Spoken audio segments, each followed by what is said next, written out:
Hey guys, Girl About Library with 10 books on my winter TBR.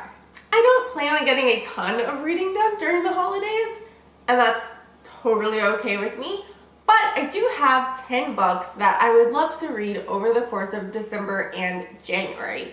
I'm going to be traveling, and I'm probably there right now, so through the magic of the internet, you're seeing me at home, but I'm not here. I got the idea for this from a blog that I follow called The Broke and the Bookish. I will link them down below. I love their blog and they have really good suggestions and like prompts for things to talk about.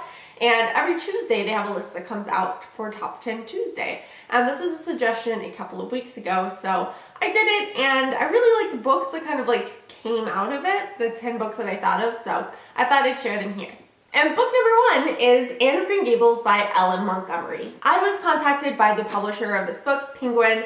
They have this new cover that just came out and it is the cutest. Let's see if I can focus on the cover and not my face. Hey! And when they asked if I was interested in reading Anne of Green Gables, I said yes. I'm very interested in reading Anne of Green Gables. I've seen the movie like 100 times, but I've never read the book. If you're not familiar with Anne and her story, basically Anne of Green Gables is about an orphan named Anne. She is adopted by an older brother and sister named Marilla and Matthew. Matthew shows up at the train station to pick up what he thinks is going to be a little boy. Matthew needs help around the farm, and so they've sent away for this little boy, but when he goes to the train station to pick him up, it turns out that they have a little girl there waiting for him, and her name is Anne. The rest of the book follows Matthew, Marilla, and Anne as they come together and form this kind of unique family for Anne. Anne is incredibly outspoken and also hilarious in her stories. She just has this wild imagination, and Ellen Montgomery plays with the humor of that a lot in this book. I'm about 3/4 of the way through it, and it's so nostalgic for me. I actually haven't watched the movie in a really long time, and this is making me want to revisit that because I love all of the characters even more than I remember loving them, and it's really good and I'm really enjoying it. Next up is A Darker Shade of Magic by V.E. Schwab. I've been seeing this trilogy all over the bookish internet for a while now, and it's definitely one that I want to give a try. I wasn't crazy about this Savage song, but a lot of people, when I said that I liked aspects of her writing, recommended that I check out one of her adult fiction books, which totally makes sense. I didn't even realize that like it was the same person and she had other books that were for adults that I could read. I had this book checked out from the library and then I had to return it, so I plan on checking it back out when I get back into town, and I'm really excited to read this one.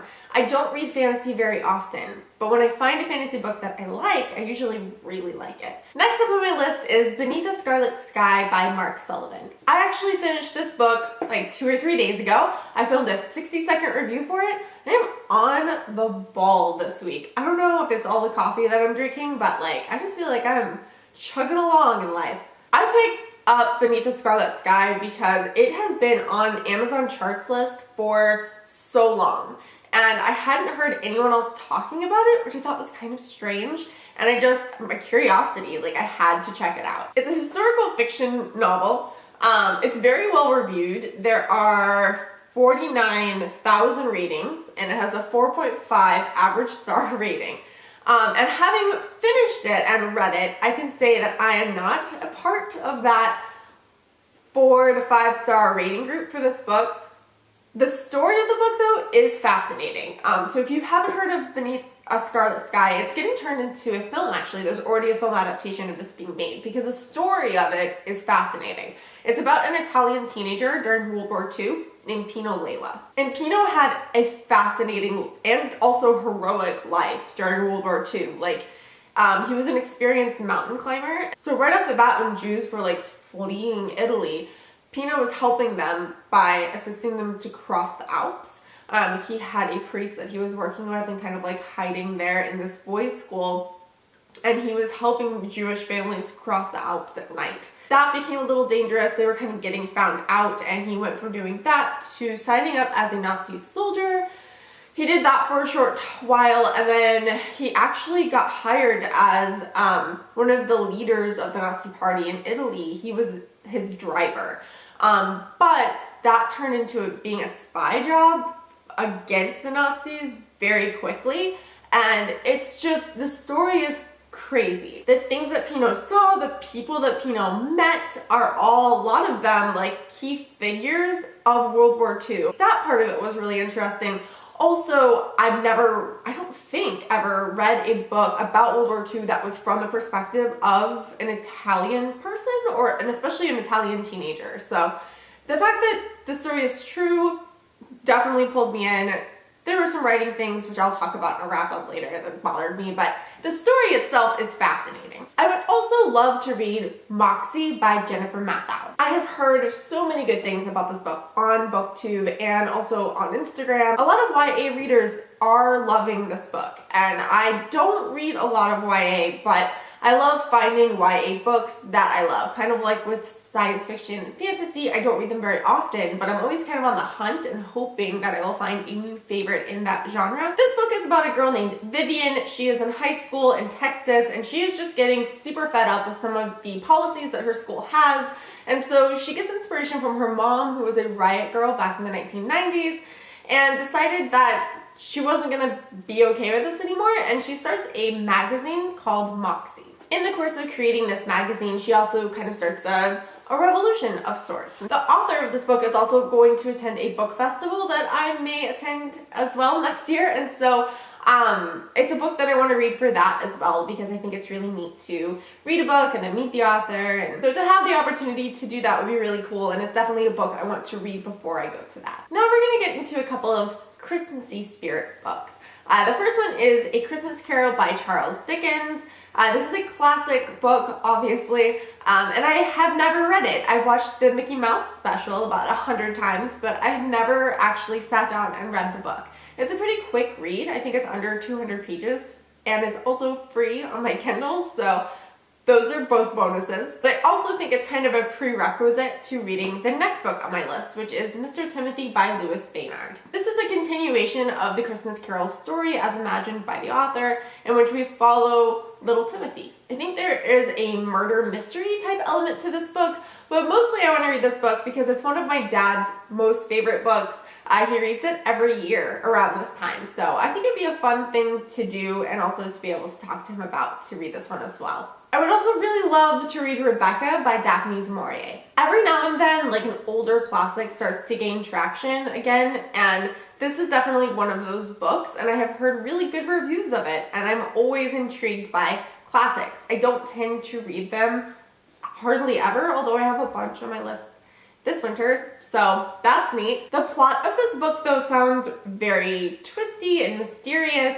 I guess a woman marries a man. This is gonna be real rough because I'm not that familiar with the plot, but a woman marries a man, and when she gets to his house, she finds that he has been previously married to a woman named Rebecca, and she's kind of trying to figure out the mystery of like who this woman was and why there's like so much mystery in the house. There's definitely some like secrets and truths that need to be uncovered, and so this book just sounds interesting in its own right, but I'm even more intrigued because there are so many readers who enjoy it. After that, I would love to read The Mountains Between Us by Charles Martin. I've seen the trailer for the film adaptation of this book, and I really want to see that movie, so first I need to read the book. It's about two strangers who meet at an airport.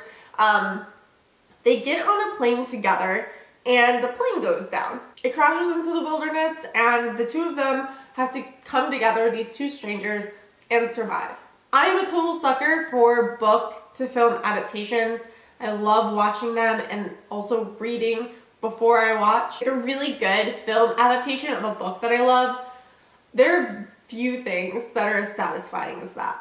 I do think though that this is one I'm gonna have to read and watch after I return from the holidays. I'm already a terrible flyer, I hate flying, and so the idea of reading a book about a plane crash before I go on a long plane ride, it sounds like a terrible idea, although they do survive. So, I mean, at least the initial plane crash, I'm not sure about after that. Up next on my list is The Boston Girl by Anita Diamante. I think that's how you pronounce her name. Anita Diamante. This is a book from an author that I have a book of back there on my bookshelf. I haven't read it yet. It's called The Red Tent.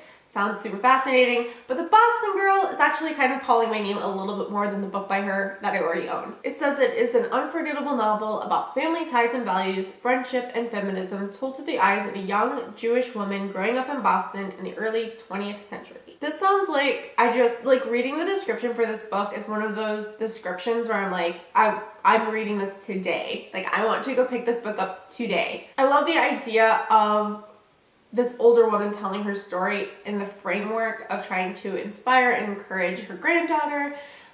It says that Addie recalls her adventures with compassion for the naive girl she was and a wicked sense of humor. This book sounds amazing. It is getting amazing reviews, and I need to read it. And last but not least is Eleanor Oliphant is Completely Fine by Gail Honeyman. This is also a book I have heard amazing things about, and I hope that I get to either in December or January. It is about a woman named Eleanor Oliphant who's socially awkward. I don't know exactly how that plays out. I think that she's just kind of, she's awkward. Whoops, my camera died. Okay, so back to Eleanor Oliphant.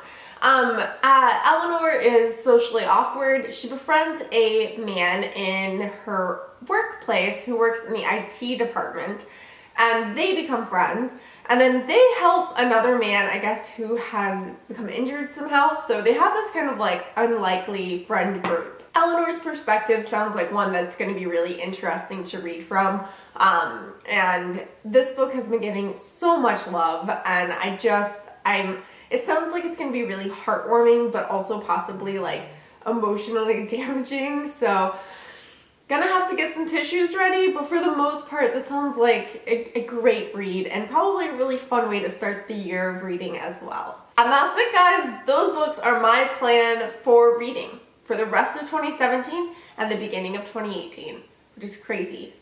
2018, it's coming. Let me know down below if you have read any of these books, if you have books that you are hoping to get off of your TBR list by the end of this year, or books that you're excited to read at the beginning of next year. If you enjoyed this video, please give it a thumbs up, and don't forget to subscribe for more bookish content. Thank you so much for watching, and have a great day. Bye.